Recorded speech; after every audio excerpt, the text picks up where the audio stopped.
Don't mind me, just trying to figure out how this new light system will work. Hmm.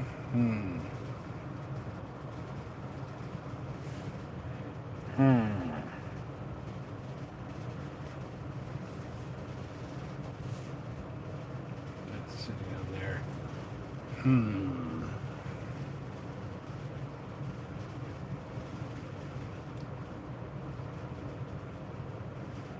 Hey Eric, how you doing? Doing good. I'm trying to figure out the new light ring. Like, I was trying to figure out this before, but I kept shutting the phone off.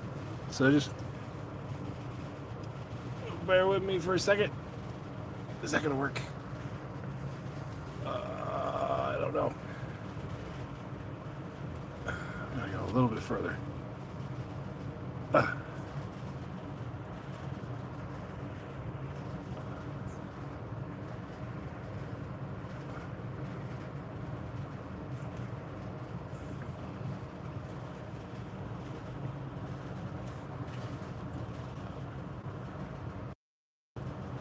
Okay. Can you hear me? Can you guys hear me?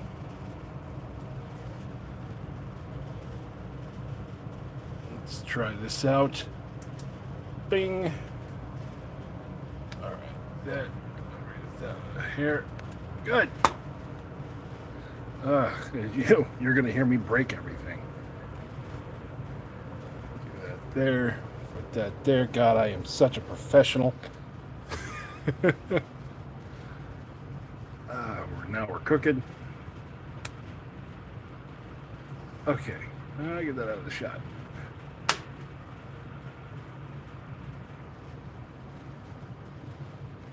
Put that there. Okay, hold on a second. You guys are watching me figure something out in real time here.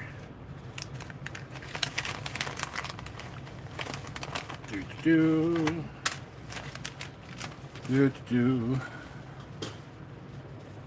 There.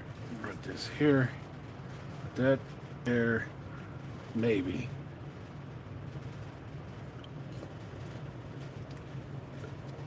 Oop, don't mind the zip tie. Oh, that's not long enough. Okay, double zip ties.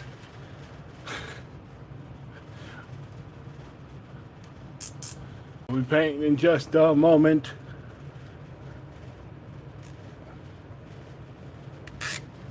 Alright, put that there. Okay. Not terrible. Awesome. Alright, there we go. How's everybody doing tonight? We're going to be doing a little bit of tank painting. And of course now it's not the spot I want it to be. Let's move it to here. Move it to there. No, you know, good enough. Good enough. I'm not going to touch it anymore. I'll keep breaking stuff. Make sure this is set to this. Yes. Okay. God, I am so bad at this. Alright, so tonight we're going to be doing some HDF tanks. And if the audio is going weird, I don't know, because I think I'm clamped onto the volume buttons. I don't know if that affects the way the live stream works. But, yes, HDF tanks. And I have a weird, well, not weird, I have like a woodland camo that I do on these. And it all started with this guy. Let me pull this out. Ba-bam. This is my Human Defense Force super heavy tank. This is from the Makers Guild. I want to say Maker's Mark, but I know that's alcohol. Maker's Cult, that's it. So this is a super heavy tank for them. It's one of my favorite little pieces. You see here we got a guy who is completely unimpressed by the war, drinking his coffee. But yeah, this is the color scheme that we're going to go for with it. And because this coming weekend I have a game where there will be 40,000 points on the board, I had 8 tanks to paint. So I started off already. And this is what we get.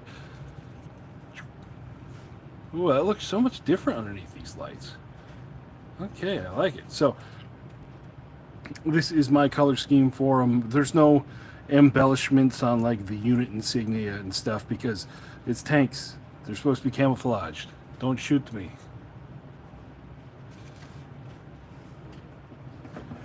And I broke that down into 4 different colors. We got Black Legion, or Grim Black if you're using speed paints. I just ran out of it. Hey Drainaholic, how you doing?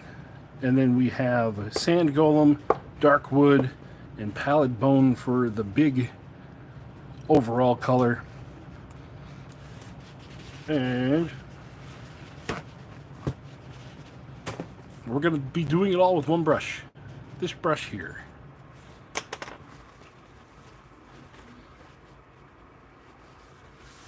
Let's go ahead and set up. Oh, anything else? Oh, about these here, I did these on the FDM printer.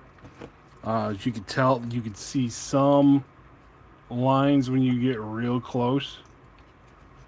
And also, it only weighs like, you know, it only weighs like 4 ounces. And I also magnetized the turrets because I found out when I put this autocannon on there, it was too long and it was doing boop this. So just, you know, cheap magnets I threw on there. Drill a hole, stick a magnet, put a plate on top of it. There we go. So let me get some more stuff ready. Thank you for standing by while I figured out my equipment.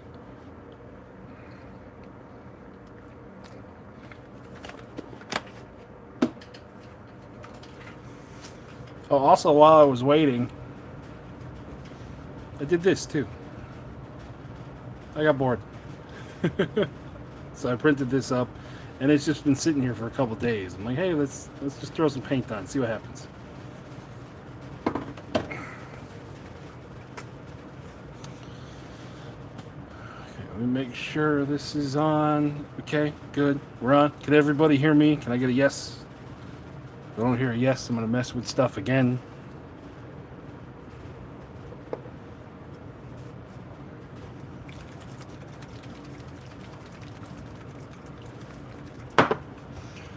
Okay.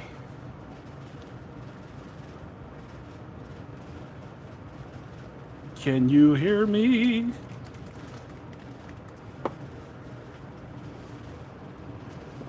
Can you...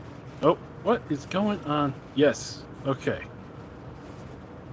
Okay. I'm gonna stop touching stuff. Cool. Okay. You guys know I'm so bad at this. Hey Juan from Colombia, how's everything going on? How's everything going tonight? Alright, let's pop these turrets off. Actually, let's move these 2 over here. Too much space, not enough, or not enough space, too much stuff. Awesome. Yeah, I really like the way their one-page rules is doing the HDF.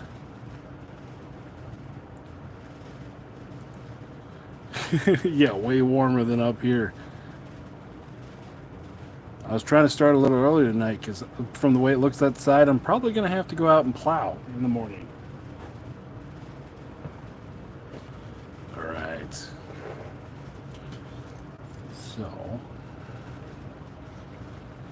So the way they're FDM printed.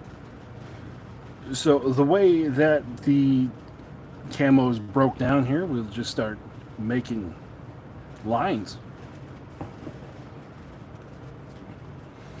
And we'll do about 4 of them overall.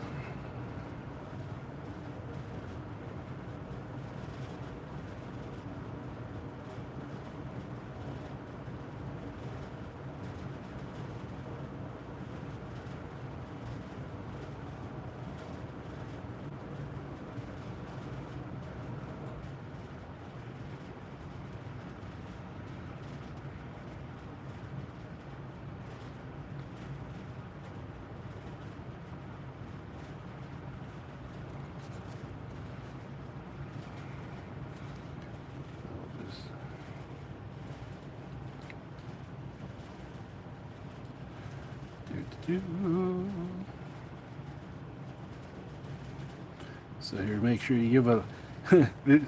Oh, this kind of hurts a little bit, but you want to make it a little squiggly because it's camouflage.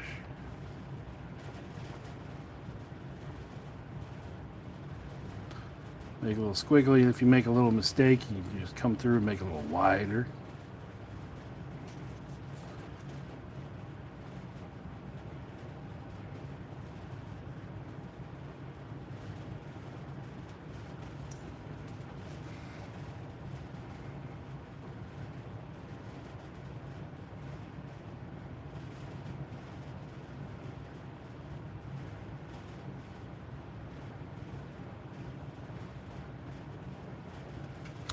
So, what are we going to talk about tonight, everybody?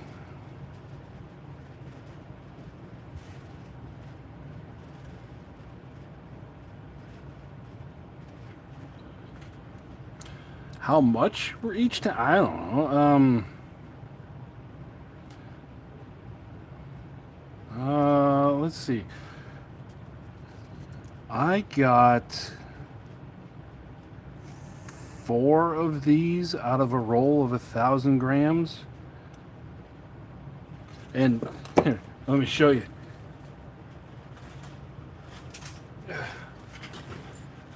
Almost got 5. This is where it ran out on that last one. So, $15 for the roll. So I'll say there's about $5 a piece. Maybe a little less if I did a little bit more efficiently. And for the tanks, it was 11 hours. Like 11 hours, 45 minutes for the print time, because I went into what was that, Windows 3D Creator, and I just put the whole thing together, and I printed the tank as 2 pieces, just the hull and the turret.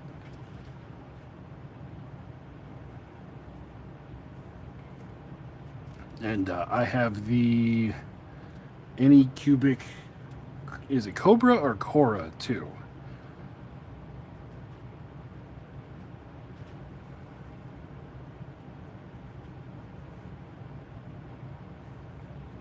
Alright, so we went a little extra on that. Well, let's put another one right here, just to break it up a little more. We'll just bring it up and bring it down right here.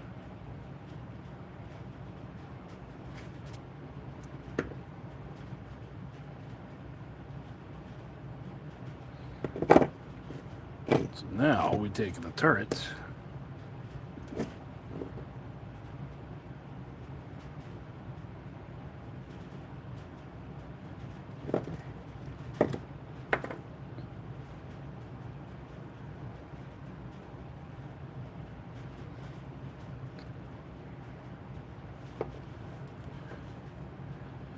Just run that along the turret. Right up over the top of the hatch and everything.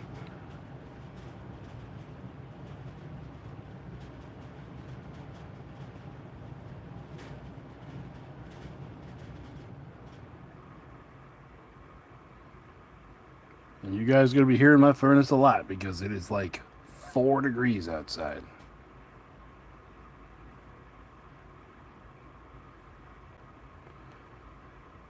Alright, so that one is going to set for a while. We just move on to the next.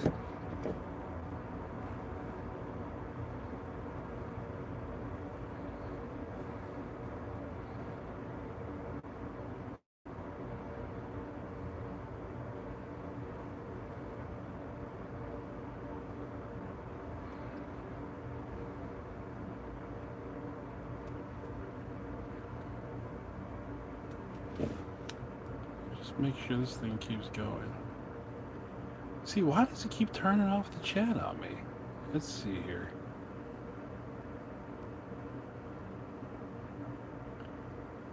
Okay. All right, so now I can see the chat again. Where am I located? I am located. I'm about 5 miles from Flint, Michigan. You mean on the printer sheets? You mean on the resin printer? Like how often do I got to replace the FEP sheets? It depends. It depends. The one I have in there right now,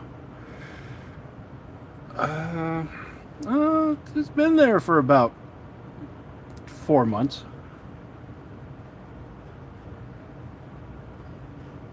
And yeah, I don't know how many I've gone through. I think I've gone through, let's say I've gone through a dozen in like 2 years.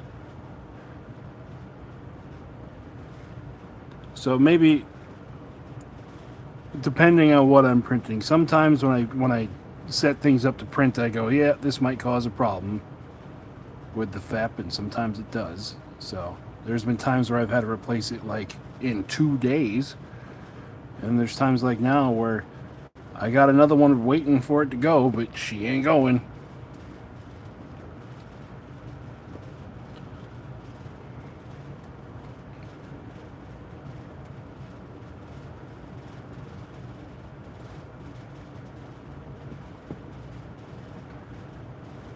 Yeah, I got to do snow removal at work.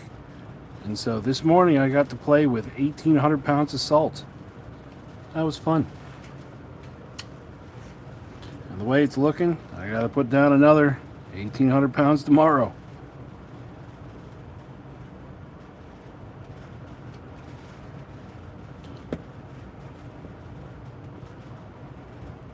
Forward. We'll put one right up here.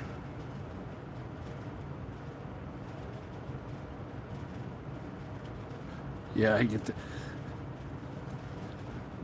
Just got to replace it when you screw up. Yeah, that's pretty much it.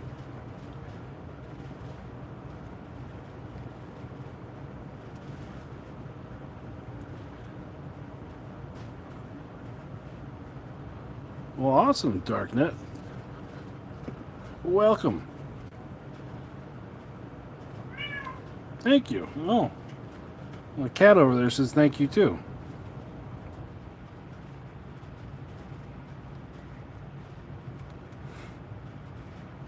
He's come down to the basement to assert dominance.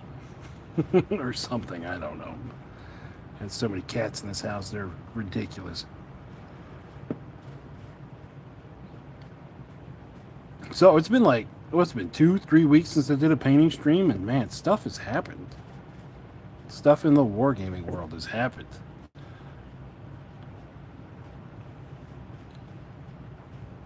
How long have I been? I've been wargaming for like 30 years. And I started in 40K 2nd edition. And my first army was Dark Angels, back when they were black.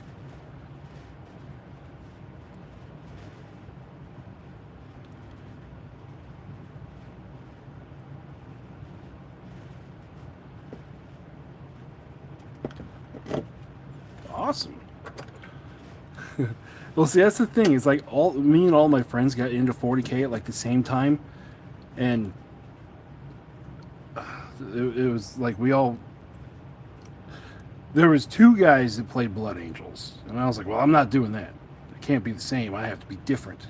I'm a special snowflake. Rawr. So that's why I picked up Dark Angels, and I liked it back then.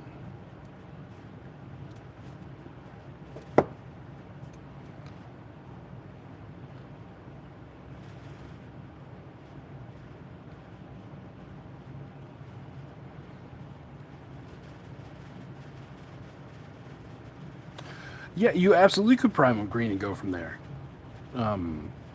Like I could prime these just like a tan color and do the same thing. Do the same scheme I'm doing here, but you know me, I got to do it the hard way.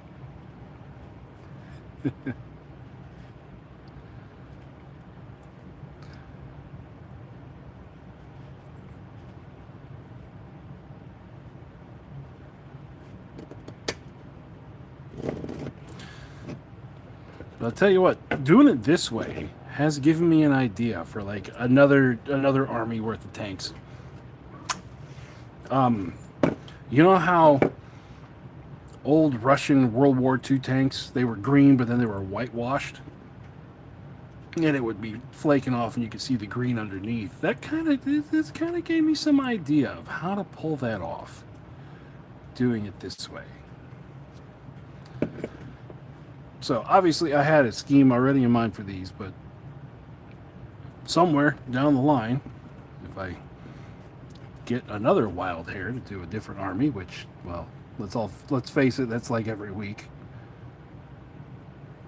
I'll do something like that.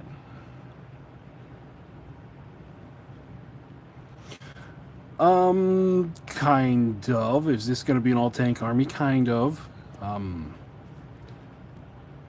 The tank force I'm making right now, this weekend, me and a couple friends of mine have lost our minds.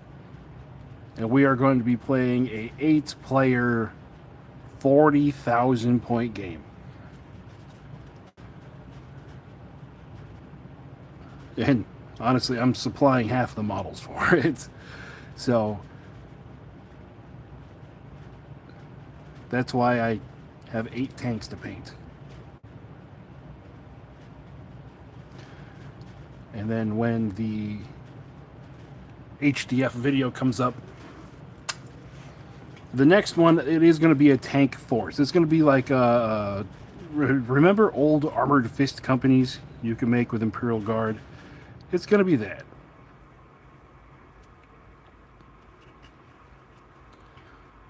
I don't know how many hours. We're starting at 11, and it's going to be at my friend's pizza shop.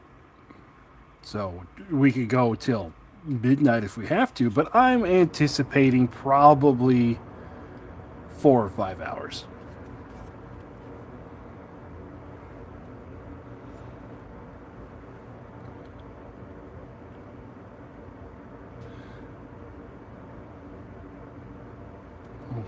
Good, Strudel Brothers Gaming. That's what we like to do. Get in here and have a little hobby time together.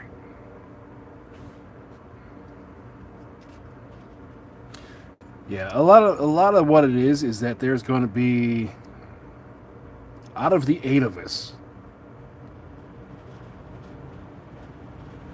Let's see.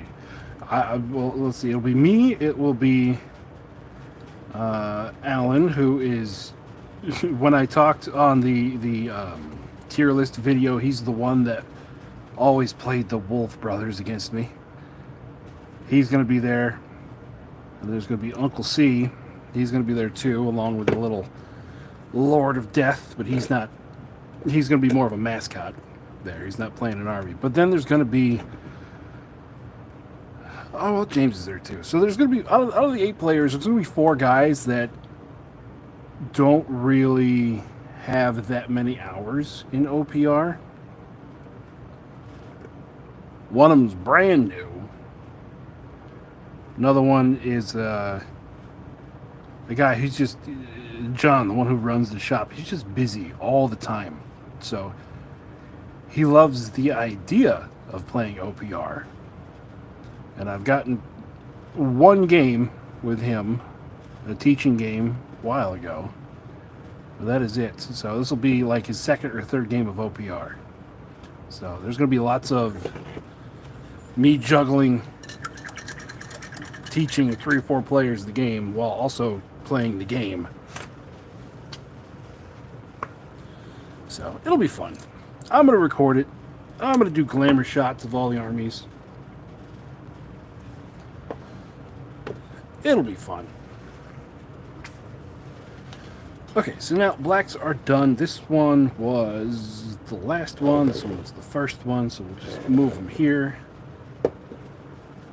Typewriter them. And then we get a bigger one here. And we're going to go for Sand Golem next.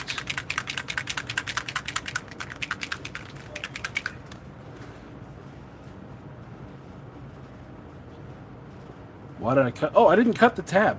It's see the tab's still here. What I do is when I open them to hold them open, I go all the way past it, and then when you close it, I just use the closest thing I have to pull it out. That's it. So they do kind of get, let's see here, they kind of get a little gnarly over time here, but usually I use all the paint before I break that part.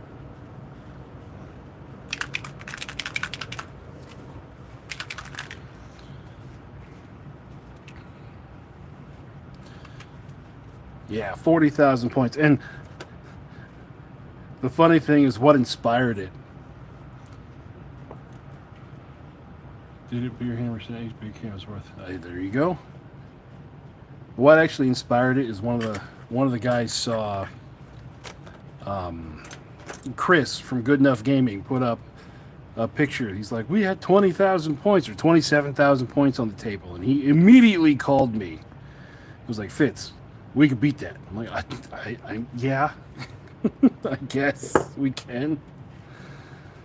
So that's what spawned this whole thing.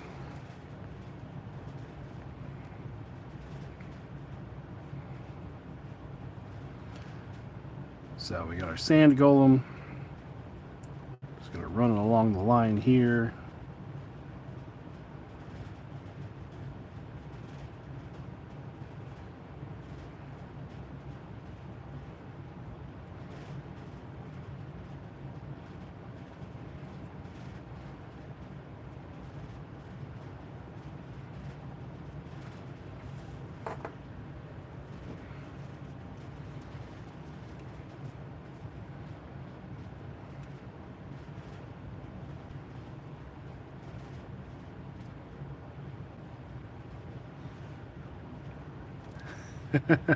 Well, that's the funny thing is one of the new guys, I made a force, an army for him using the Titans because I'm like, listen, this is going to be it's going to be like his first war game ever.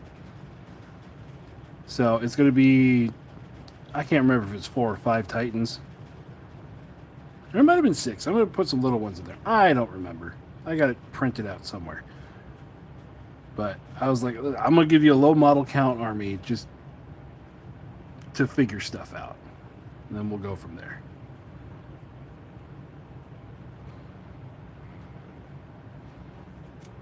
This isn't going to be a competitive thing. This is just going to be us throwing some dice, eating pizza, maybe drinking beer. I don't know.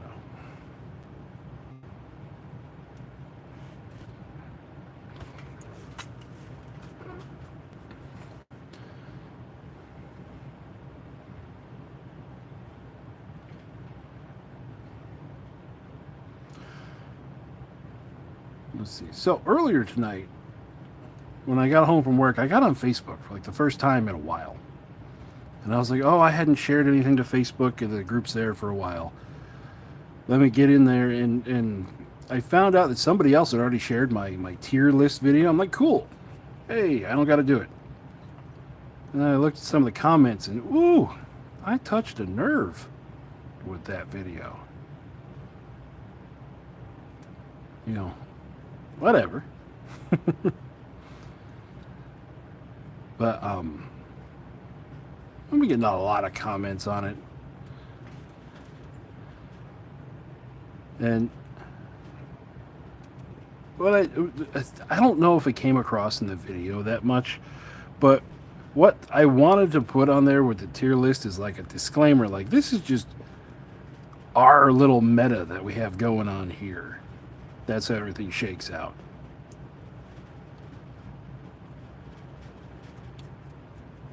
You know, it's not like, oh God, the most competitive thing ever. No.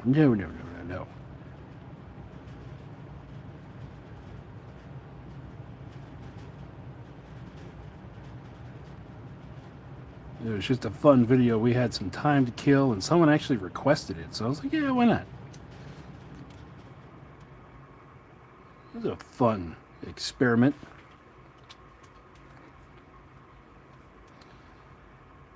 But But then reading some of the comments, I realized how different it is here compared to other people. Like, everyone's going, the Plague Brothers are amazing. I'm like, yeah, I mean, they're pretty good. And everyone's saying regeneration is the most broken thing. I'm like, well, I guess. That's another thing, too. Is that all the updates coming in with the videos, or all the updates coming on with all the different models.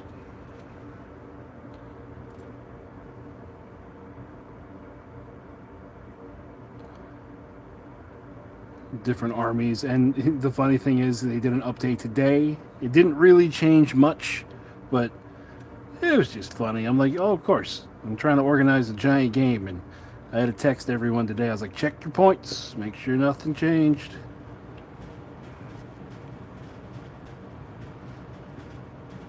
So, it was just a fun Wednesday video.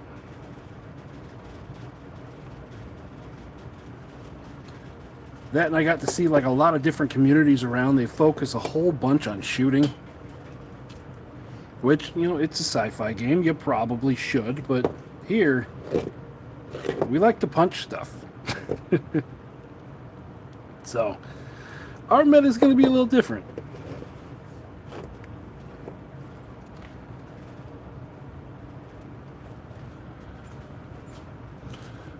Oh, for the great, this is what we're going to end up with here.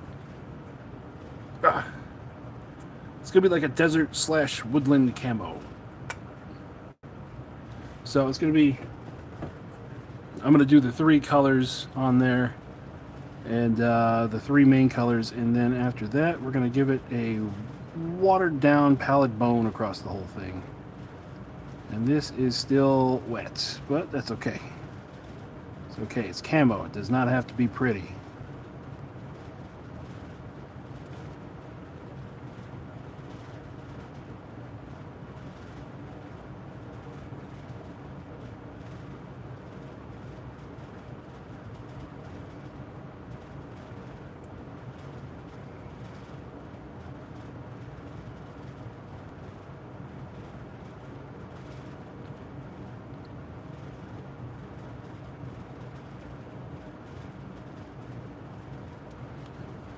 Let's see, what else we got going? Like I said, it's been a while since we did one of these.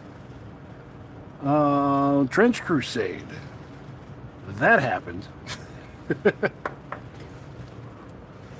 that blew up real big. And I've had people ask me, are you going to do Trench Crusade?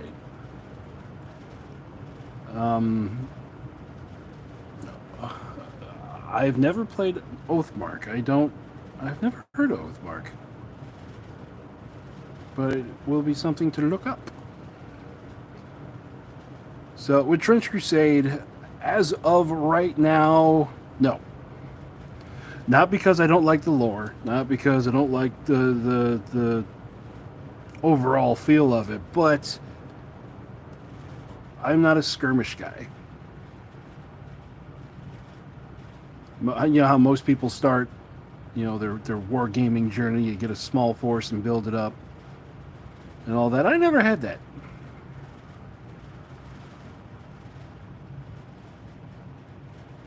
I never had that. So I always went towards the bigger stuff. As you can see on the channel from the kind of lack of firefight.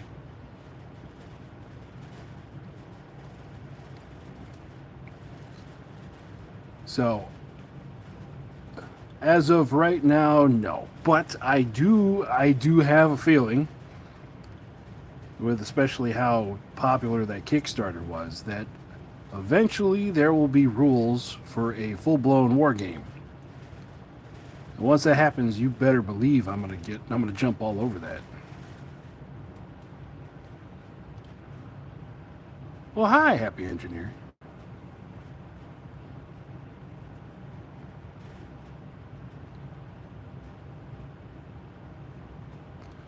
So as I've been at work in the plow truck, I've been listening to a whole bunch of other people's videos lately, and I was listening to Northern Exile about why he's not going to be doing Trench Crusade. And I'm like, well, he doesn't like the world it's set in. I'm like, I can get past that. I like that.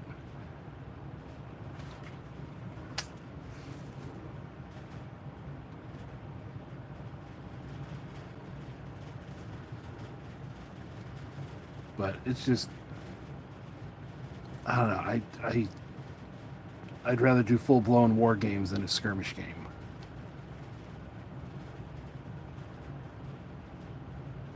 So like I said, when they do, I'm on it.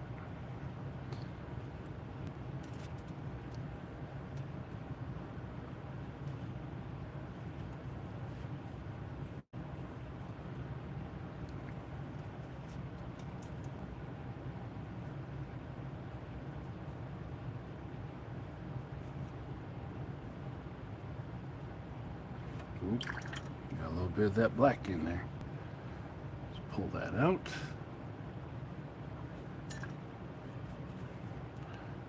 Go at it from the other direction. There we go.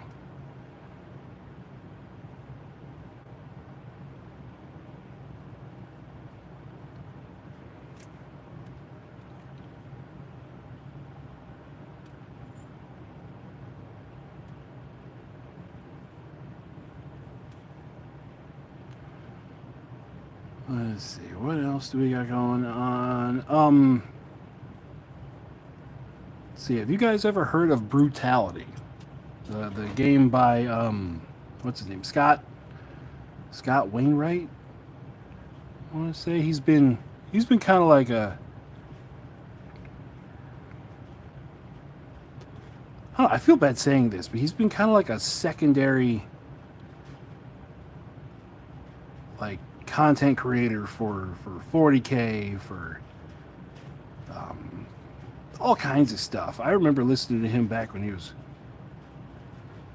like, what was it, Pimpcron? I think he was Pimpcron. Don't quote me on that, but I remember listening to him when he was working for Frontline Gaming years and years ago. But he came out with his own thing called Brutality Skirmish that I guess was doing pretty good. I didn't really pay attention because, like I said, I'm not a skirmish guy. But he just came out with the mass battle for that, so just full-blown game of that. And he is sending me a rule book, so we'll check that out as soon as that gets here.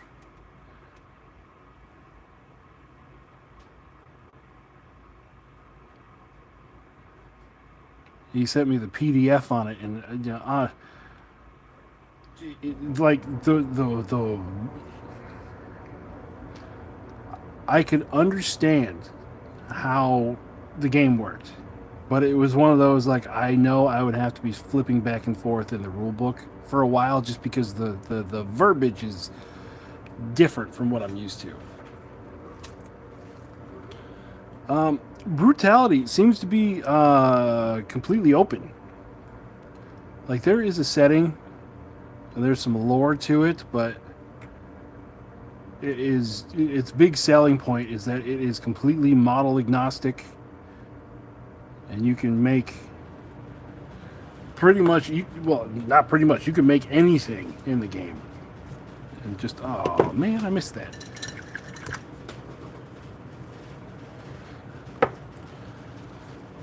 So it'll be something we check out. I'll do a video on it.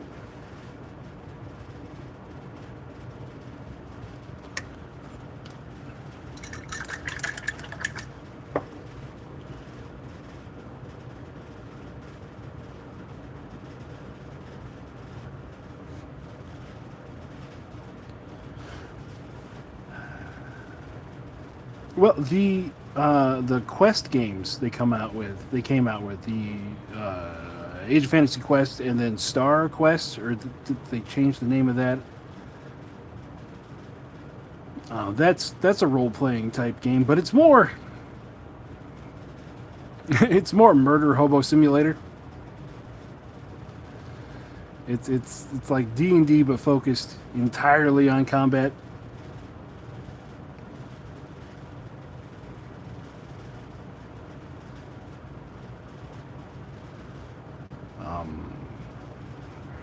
You know, whatever role-playing you would do would have to be done by a dungeon master, and you could run it like you know, a regular D&D style game. just using the quest rules for combat. I'm just right now. I got so many like actual D&D games going on that my bandwidth is a little bit stretched for RPGs. Right now, just finished running a campaign where I was playing in a campaign where I was a goblin ranger barbarian blade dancer. Long story. I was pretty much a naked goblin running around with nothing but a skull helmet. You know, as you do. And then I am getting ready to DM a all evil campaign. Just because the other DMs we have, they don't let people run evil characters. So I was like, you know what, I'll run it. Everyone's evil. This will probably fall apart in like 2 months. We'll have fun until it does.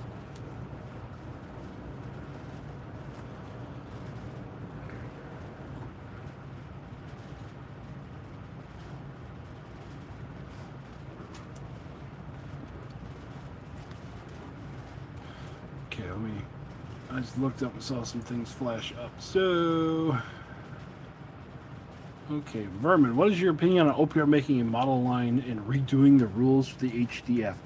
I like whenever they make models and they redo armies because, you know, one, they're not limited by what they have written previously.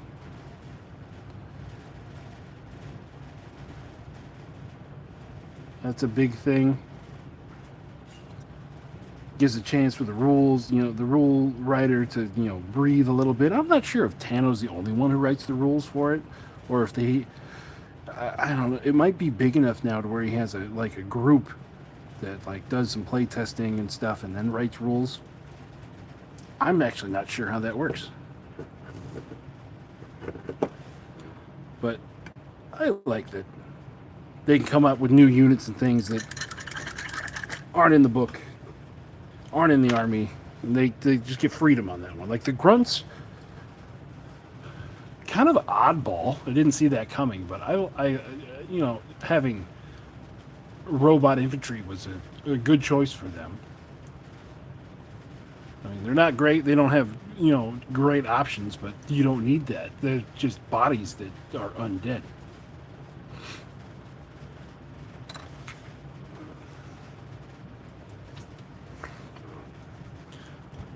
Oh, you mean are the sponsons? You know, the sponsons they're just molded right into the side of the track.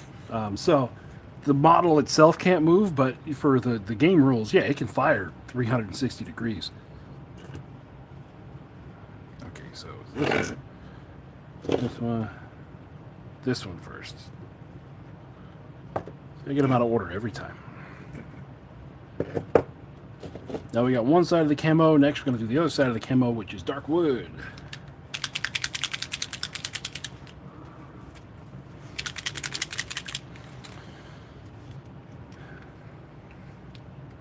See, I enjoy it when they look at armies and like once they make models for them, they give them a second look. Like for the wood elves, I don't know if they've changed anything yet,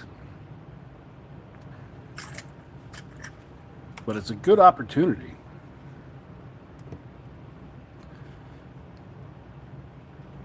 Lets them create without worrying about stepping on their own toes.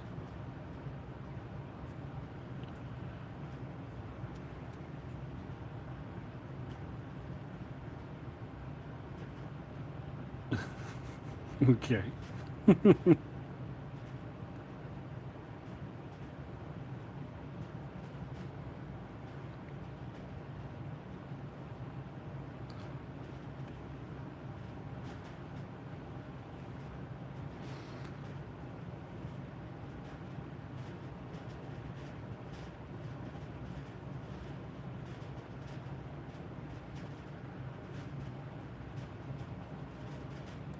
This would be good for a World of Tanks sponsorship.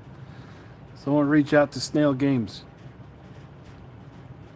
Or, no, Snail Games does War Thunder. Who does World of Tanks?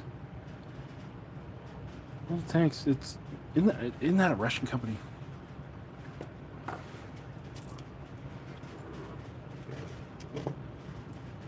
Yes, them doing Battle Brothers is going to be interesting because I just want to see what their take is going to be on Battle Brothers.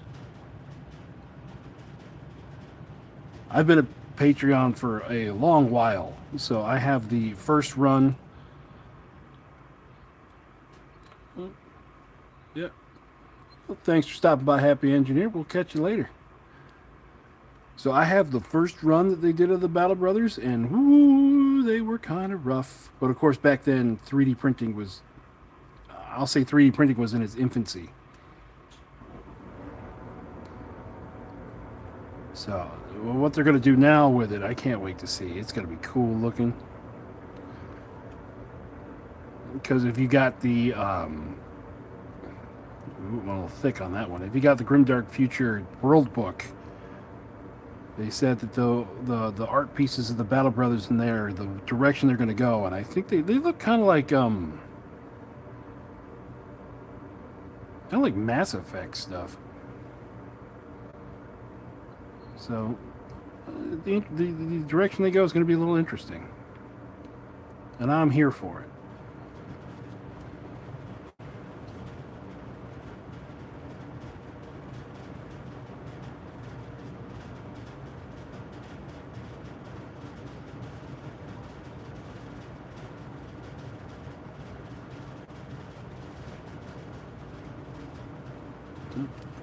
Where's that fuzz coming from?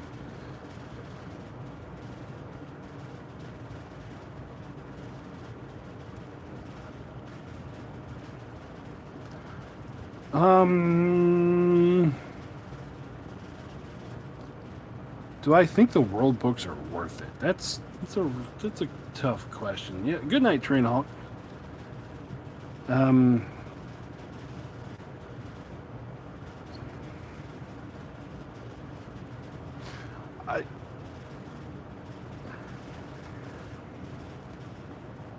I'll say yes, they are worth it. Oh, okay. I thought that was you. I was like, man, I didn't realize we're going that late already.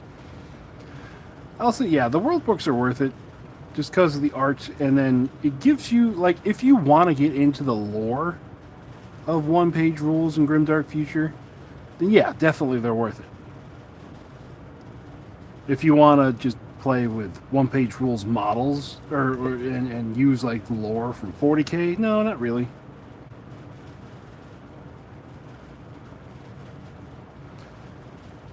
But a lot of the one-page rules lore that they've written for it, I keep saying one, the Grimdark Future lore that they wrote, it seems like a lot of the questions and a lot of the problems that the galaxy are having has already been kind of solved.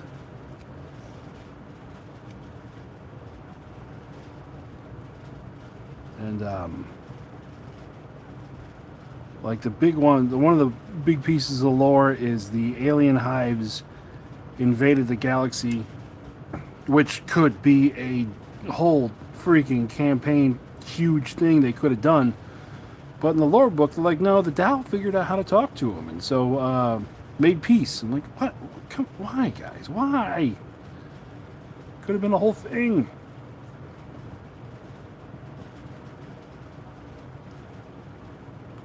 But, you know, it's their lore.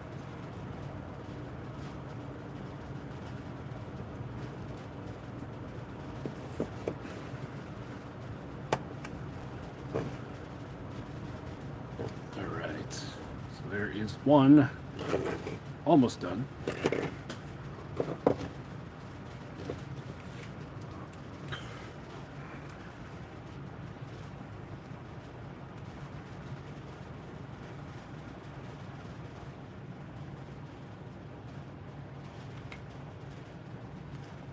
And they have the different spheres of the galaxy.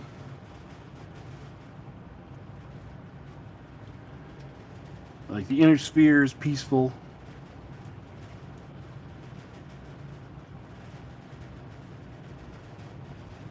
You know, most of the fighting takes place out on the frontier.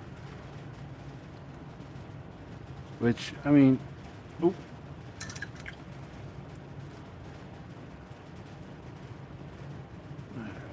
was going to be a little dark in that corner. That's fine.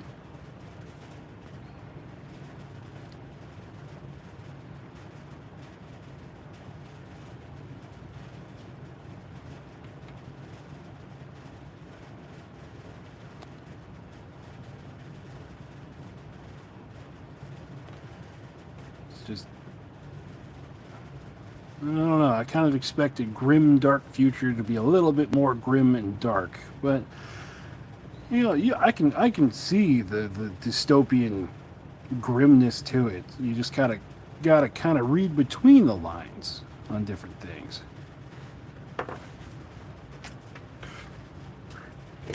But just like with their models and stuff, I'm sure the lore will change as we go along.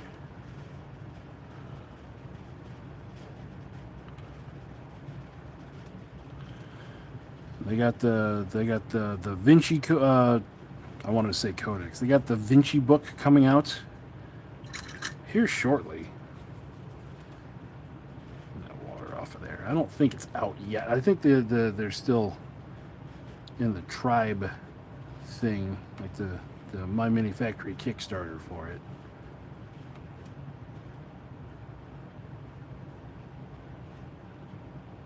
So that'll expand that there. So as time goes on, I'm sure there'll be lots of stuff.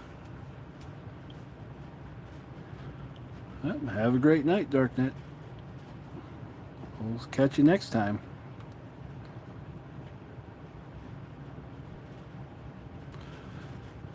Yeah, I've seen some YouTube clips of it. I got Amazon. I just haven't actually sat down to watch it. I should probably... What is it, 20 minutes long? I should probably watch that tonight before I go to bed. But the clips of it, God, they look amazing. And the guy who did the Astartes stuff, I guess he was the one that was working on it. You know, that's where he's been for a while.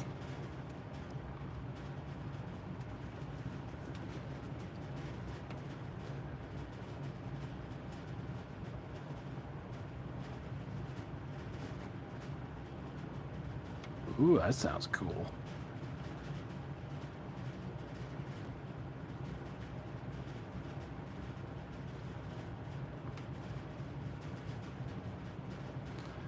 Yeah, that part where he just ran through the truck, that was amazing. I'm like, yep, that's the weight that a Marine should feel.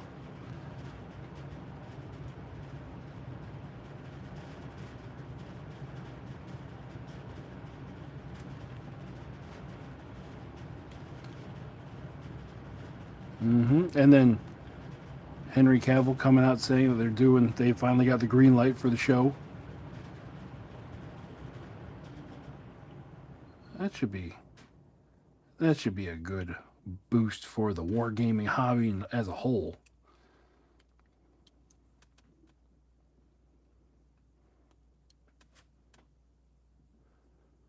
So people come in, buy themselves some Space Marines, look at the rules for 40K and go, oh no, this is too complicated, and that's where I'll be there. But like, you ever heard of this game called One Page Rules? At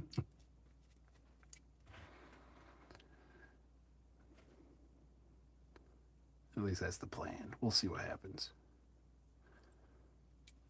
It's like right now they're having a big boost because Space Marine 2 was so popular. A lot of people went into stores and said, I want Space Marines. Now, whether those convert into people who actually play 40K, we'll see.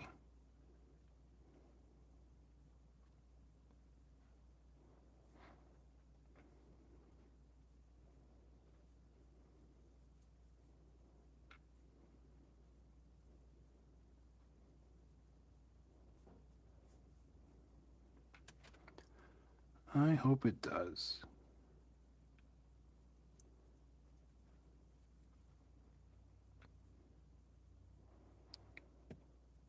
I hope it converts people into war gamers instead of people that just want to buy one Space Marine to leave.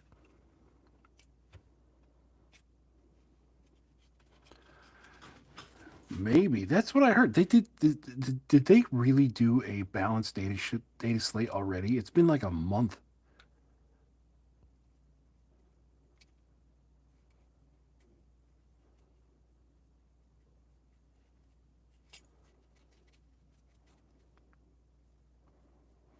I was looking through some videos. They're talking about a balanced data slate already, and I was like, wasn't the last one just like a month and a half ago?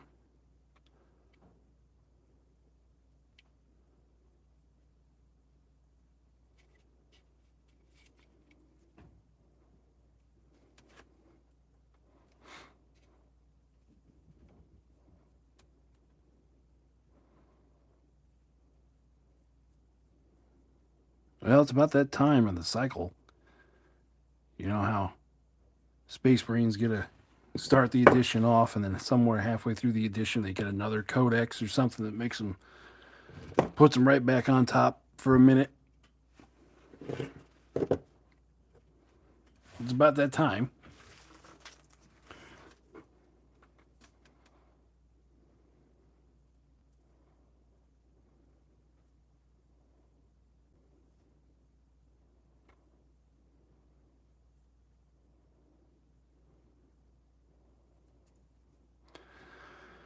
Oh, just thinking about it makes my head hurt. You know, organizing that big game this weekend. Yeah, imagine if a balanced age slate came out and we had to change everything up.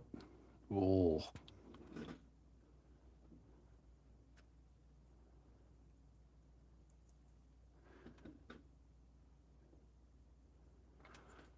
Now, is it going to be a live action or is it going to be animated?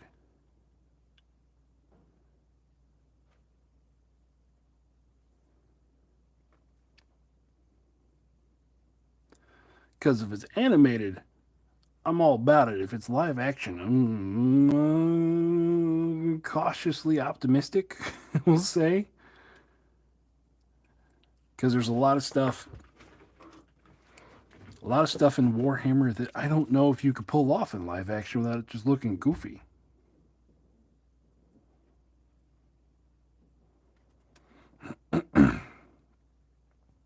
I'm looking forward to seeing what they come up with.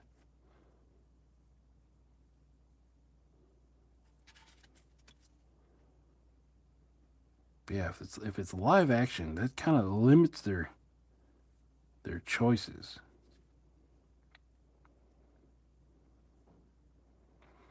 And then what storyline are they going to come out with? You know, are they going to take one of the established stories and run that, or are they coming to kind of, or are they going to come up with something completely new? Okay, so it is live action. So, hmm. So let's see. Let's do some speculating. Why not? If it's live action, that means it's going to be focused on probably focused on the Imperial Guard or like probably some Inquisitor. That way they don't have to spend hundreds of millions of dollars on constant computer work.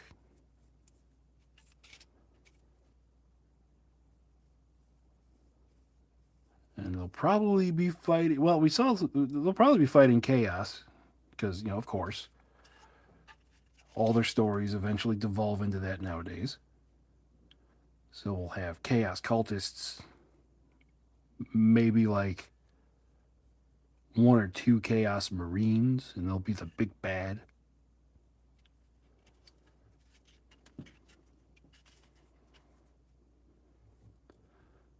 I don't know. It'll be interesting to see what they come up with.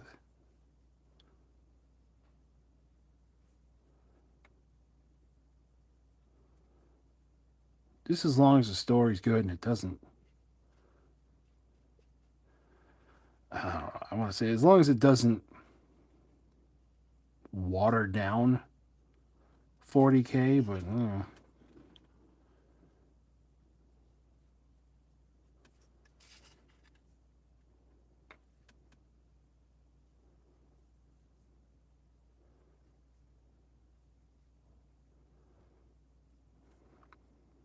because you got to think, hey, Amazon could do a great job, and then you got, you know, Rings of Power.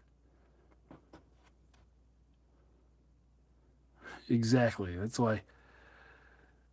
That's why Marines would be hard for a live action.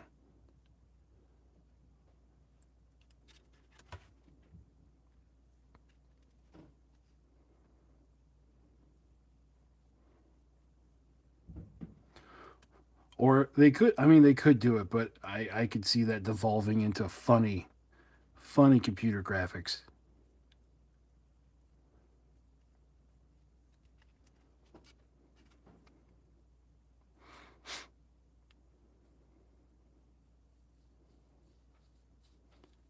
Yeah, like I said, Amazon did Rings of Power, and did they do Wheel of Time too? Because I remember that was bad. I remember reading those books as a kid. I'm not like a giant Wheel of Time fan, but having just any of the backstory in my head, I was like, ooh, that's not right.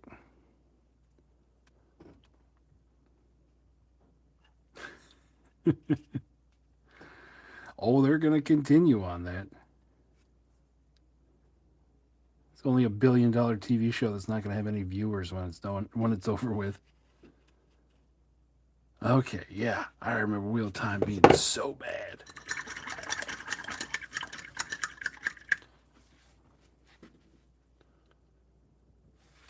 Well, that's a good question.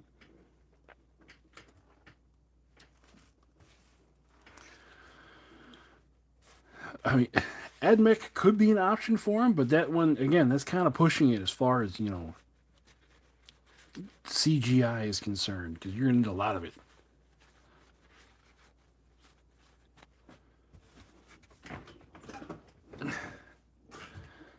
Yeah, Rings of Power is terrible. But, I mean, if you're such a fan, you want to burn $1 million on it or $1 billion on it, sure, go ahead, be my guest. God.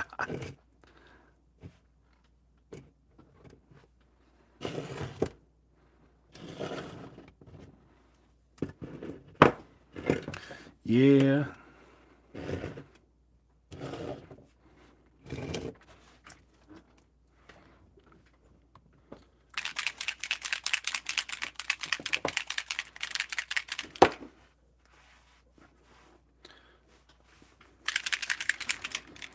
Well, remember, Amazon Studios needs they got quotas and stuff for for everything they produce. So, I mean,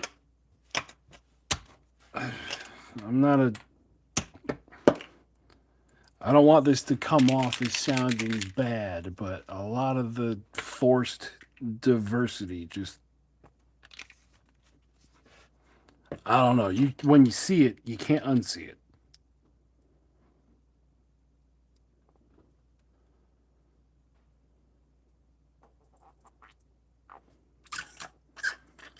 Let's see if we get a little bit more of that. So now this palette bone is going to go on real light, but then it will darken up as it dries.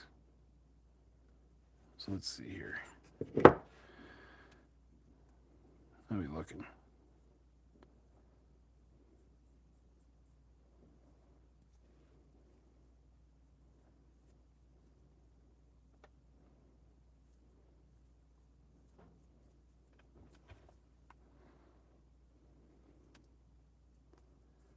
Oh yeah, DEI definitely ruins everything. But it's like I can see a story that could be diverse, but I don't think they make a story like that. They tend to like to change everything.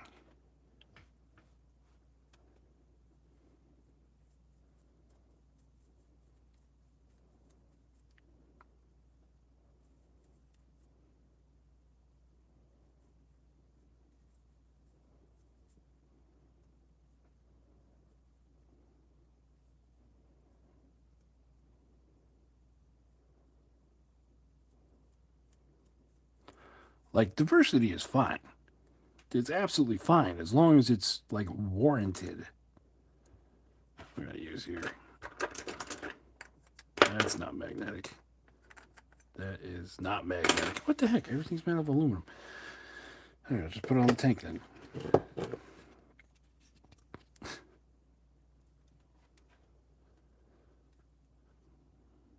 All right, Sam, thanks for the chat. We'll catch you next time. Yeah, like I said, diversity's fine, but until you got like a black Cleopatra, then it's like, come on, guys, you're taking the piss.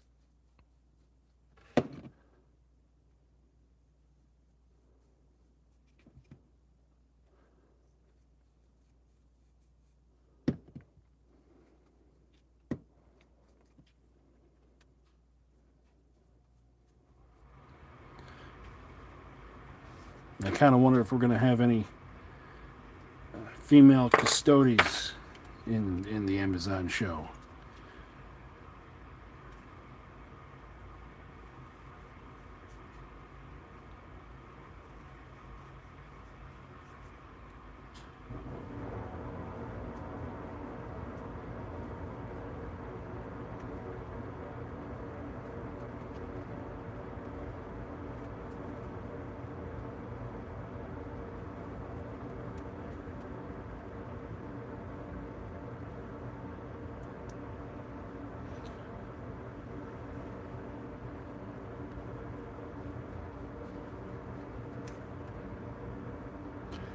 Yeah, it's kind of coconut crabby. Actually, I have some coconut crab Tyranids that I did out in the garage, a couple of big ones. Mostly because I was like, I want to see if I could do that. And yeah, it's pretty simple. And yeah, that whole getting accused by a woman of touching them, at least they got it on camera where, you know, it wasn't you.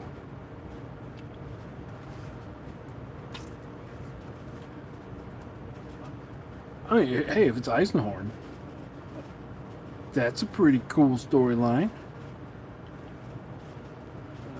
It's not, doesn't have crazy stuff in it till towards the end. If I remember, it's been so long since I read those books.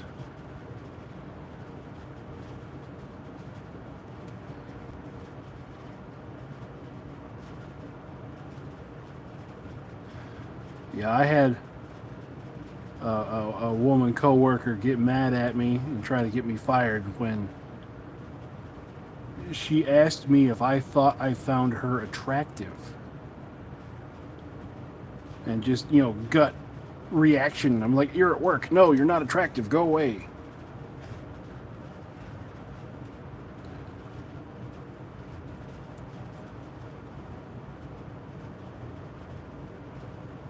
And then she cried to some people. Next thing you know, I'm in a meeting. I'm like, oh, God.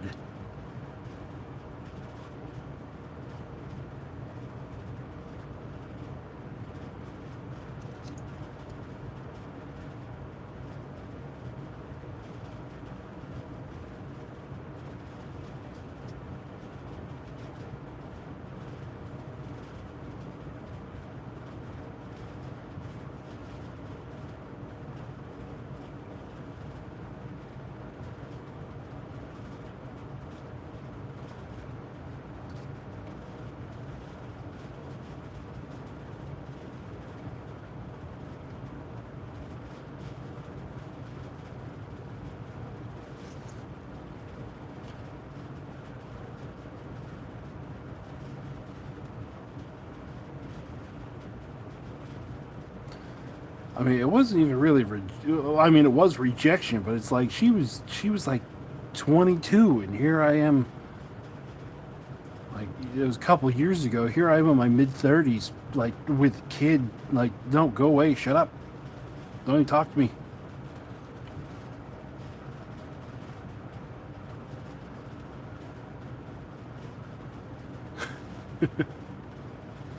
Yeah.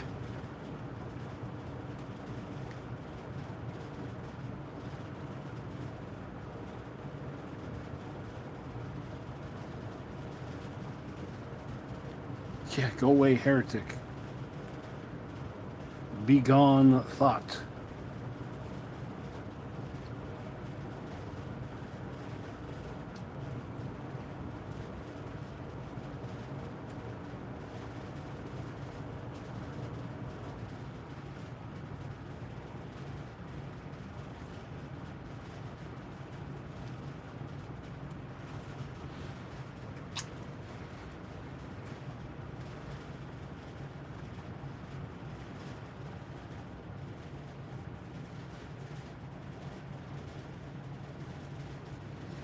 But yeah, I don't work there anymore. So, whatever. She's probably doing it to the guy who took my spot. Yeah.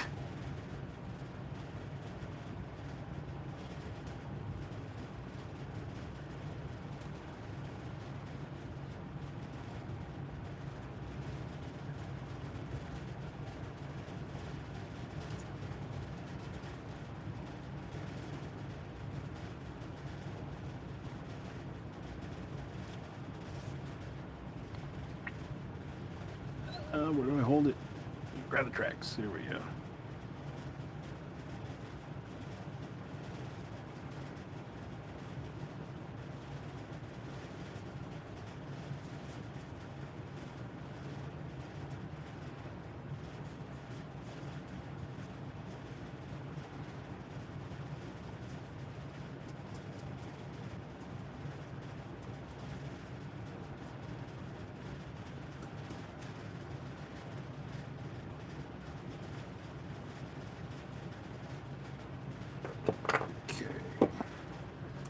Oop, forgot that part.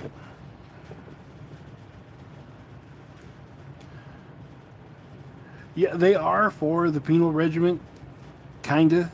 You know, you think of them kind of like the Imperial Guard lore. They're just like another force that is attached to them.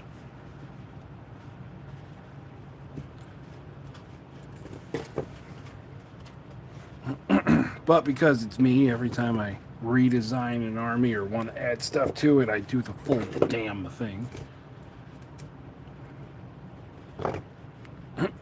So this is going to be, like, it's going to have its own troops that I've made for it as well. They are in the Penal Legion. They're kind of like the Arbites models that I use for, like, the Stormtroopers. I have a whole set of those that I made for 40K that have shotguns. And then once veteran squads could all take shotguns, this 2,000 point army is going to be 3 APCs full of 10-man veteran squads with shotguns, and then 2 tanks.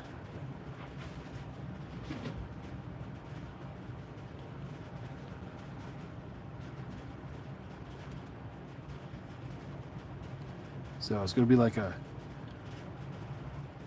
armored fist detachment.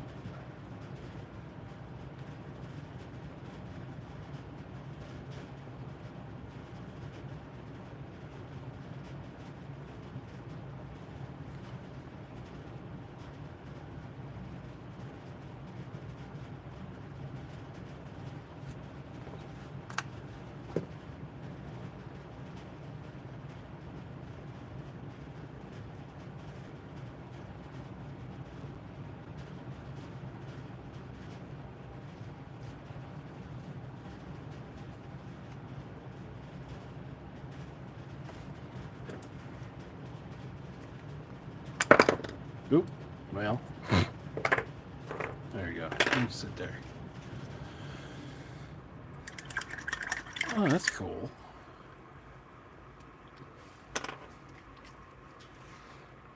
Let's switch. Let's get a bigger brush. Let's go for this. This one ain't good. Yeah, that'll work. Yeah. Yeah, that was a fun battle report.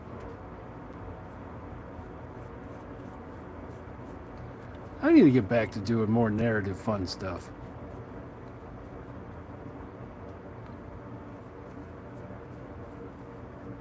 Do those on my Wednesday videos when I can just do whatever I want.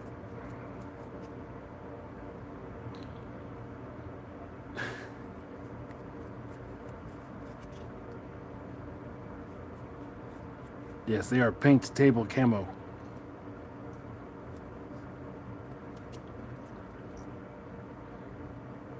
They infiltrate your paint station. Steal all your null and oil.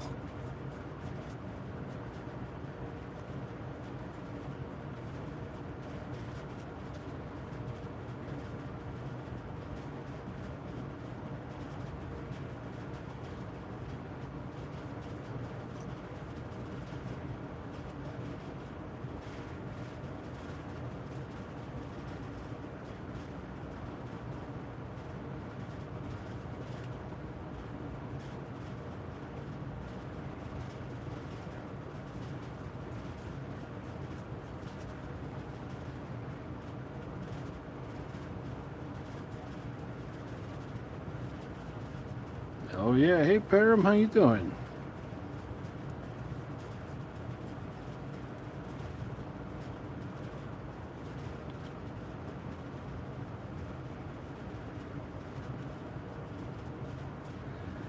Yeah, I'm spoiled.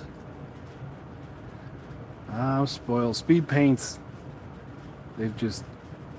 I don't know, man, they changed the game. That's all I can say.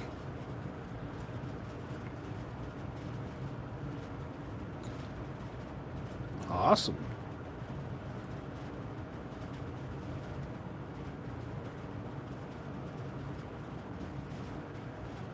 Awesome. I'm getting some stuff in now for a giant 40,000 point game that we got going on this weekend. That I'm going to try to record. Well, I am going to record it, but who knows how good it's going to be. Just be pulling my hair out most of the time because I got 4 guys who've never played before.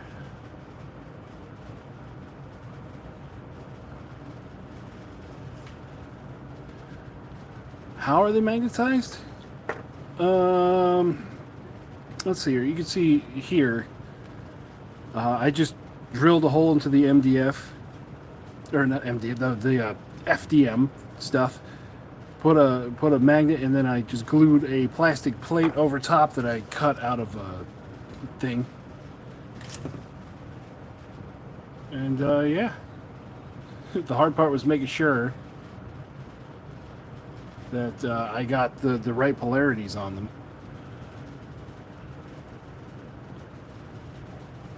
Touch-up work. I don't really find myself doing much touch-up work.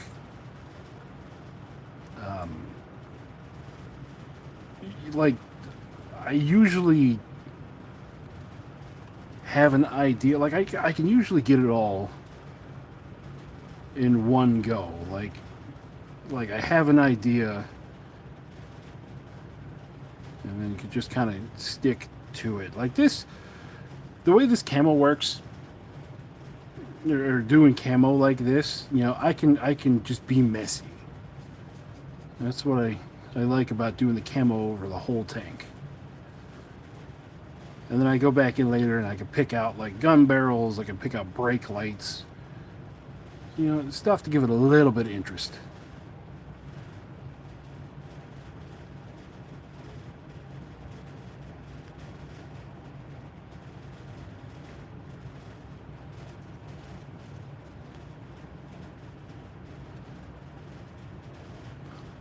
But the mistake that I make, and that I know I'm making it and I continue to make it, is that I don't write down my paint colors. So if I go back to like do a second run at something, like I want to put more models into an army, I go, oh crap, what colors are those?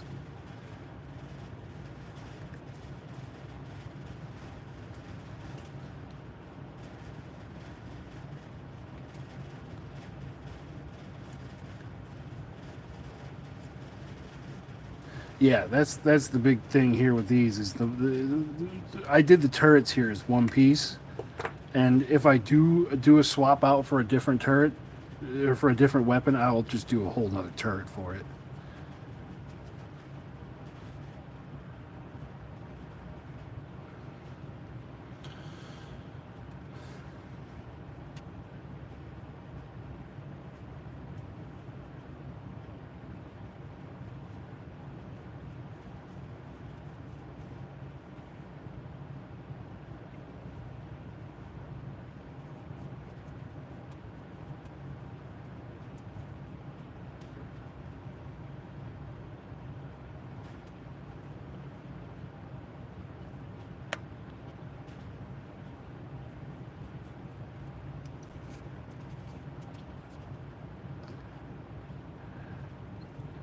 Yeah, that's one of the inspirations for me doing painting streams.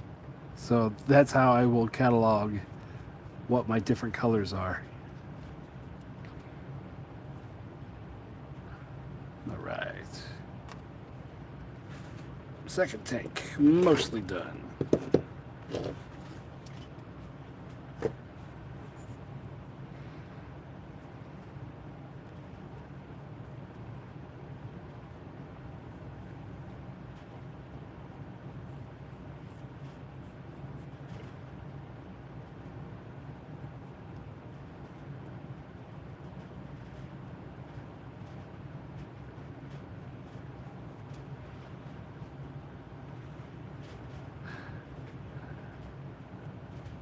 Yep, these are FDM printed. I would have loved to do them on the resin printer, but I needed 8 of them by this. I needed 8 of them in a week. So I was like, oh, okay, let me put it all together and put it on the FDM printer.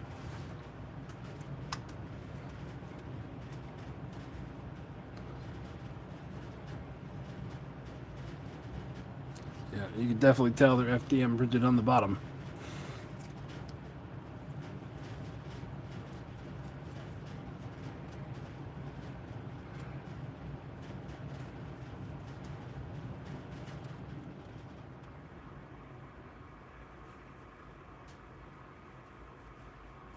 Parham's the man, man. He's everywhere.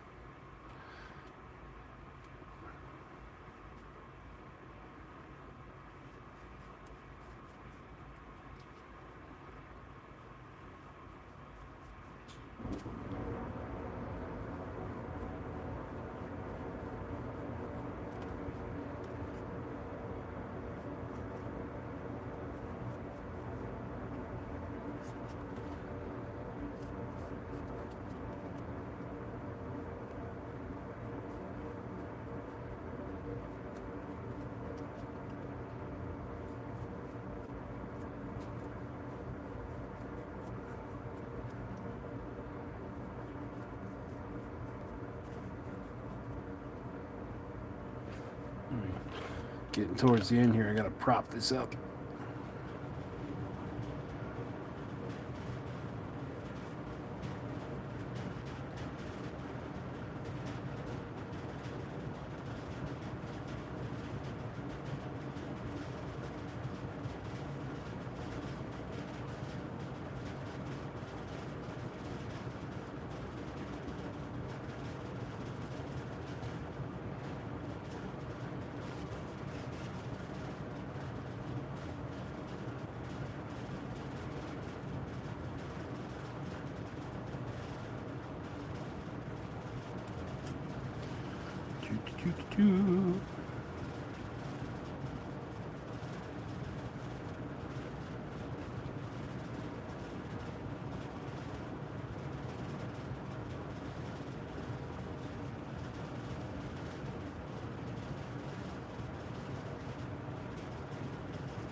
Do, do, do.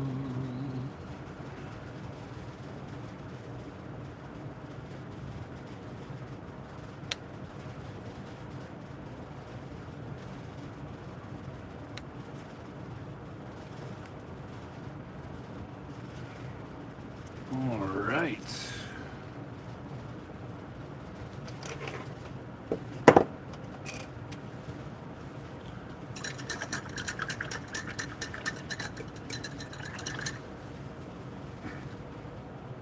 All right, we're at that wonderful time where I just have to let this stuff sit. Just to let all the speed paint cure up fully and then let it darken up a little bit. Like I said with the other ones, they get a little, just a hair darker with the rest, but yeah, I went for like a desert / woodland camo on these.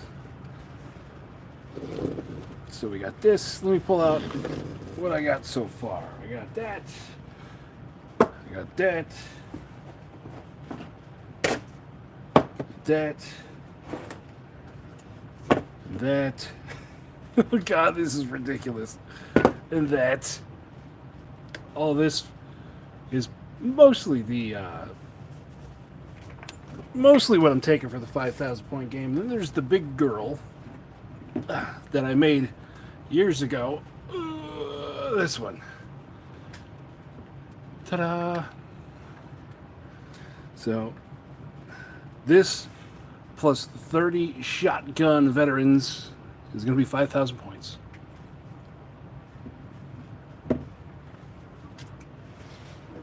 And we'll get to see that on the... You guys get to see that on the table. I'm recording that. It's going to be fun. I'm going to be herding cats the whole time.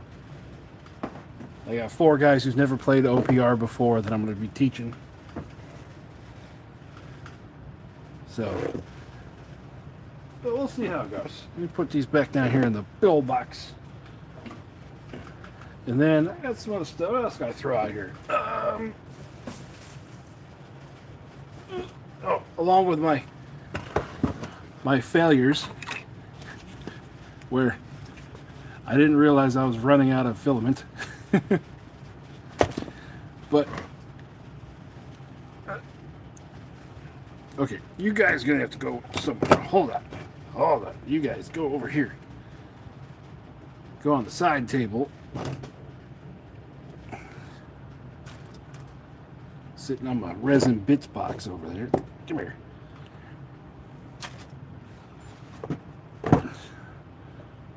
This is the full elemental army that... What is that showing up there? Oh, that's the zip tie holding this whole thing together. Whatever. Ignore the zip tie. So this is the full elemental army that I have, which will be... Well, they'll be the next one I paint. We'll see what I do for those next week. And yeah, like I got extra turret without a gun, a couple different tank chassis hulls.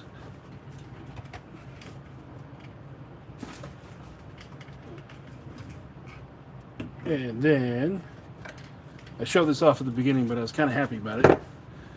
I painted this up while I was waiting to start the stream, while I was watching some other podcasts.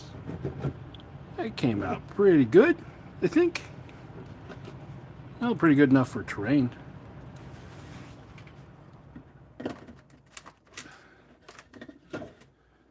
And yeah, that's everything I got going on right now. I think after this, after I get these 2 armies done, I'm going to try to do a Dow Union army, which is going to be tanks.